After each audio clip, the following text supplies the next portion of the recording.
అలాగే ఆయన్ని అవమానపరచాలనే ఉద్దేశంతో ప్రెస్ల్లో వాళ్ళ సొంత పేపర్లో రాసుకోవటం కానీ, అలాగే ఎలక్ట్రానిక్ మీడియాలో వాళ్ళ మీడియా సంస్థల ద్వారా పార్ట్నర్ చేయటం కానీ జరుగుతూ ఆయన యొక్క ఉన్న దీన్ని తగ్గించాలని, ఆయనకున్న విషయ పరిజ్ఞానాన్ని కానీ లేకపోతే దాన్ని కానీ తగ్గించాలనే ఉద్దేశంతో విపరీతంగా ట్రోల్ చేయటం జరుగుతాయింది.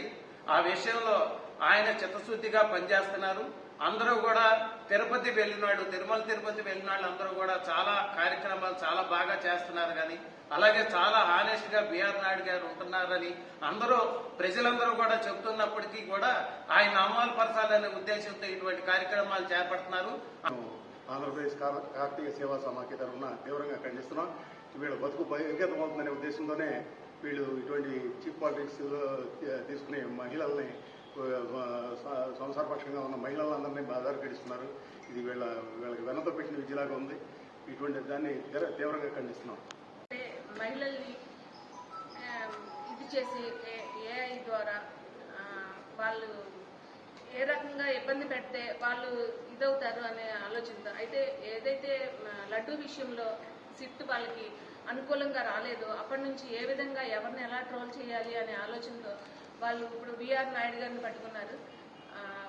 అది ఎంతవరకు సమంజసం? అయితే ఇంట్లో ఉన్న ఆడవారు అందరినీ అలా లాగడం అనేది మంచి పద్ధతేనా? వాళ్ళ ఇంట్లో వాళ్ళకే ఇవ్వని, వాళ్ళ ఇంట్లో వాళ్ళ ఆడవారికే వారికి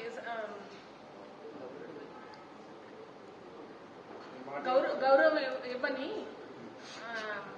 వైసీపీ వాళ్ళు ఇప్పుడు ఊర్లో రాష్ట్రంలో ఉన్న వారందరినీ కూడా బయటకు లాగడం అనేది సమంజసమేనా? ఇది ఎంతవరకు కరెక్ట్? అయితే ఈ లడ్డు విషయంలో జరిగిన అవకతవకల విషయంలోనే వాళ్ళని ఈ పాటికి జైల్లో పెట్టాల్సింది మన ప్రభుత్వం, కానీ కొంచెం కన్సర్న్ ఉపయోగించి వాళ్ళని సరే. ప్రధాన కార్యదర్శి ఆంధ్రప్రదేశ్ కాకతీయ సేవా సమాఖ్య గత వారం రోజుల నుంచి మీడియాలో మీ అందరికీ తెలిసిందే, నిక్కులాంటి మచ్చలేని వ్యక్తిత్వం ఉన్నటువంటి వ్యక్తి బిఆర్ నాయుడు గారు.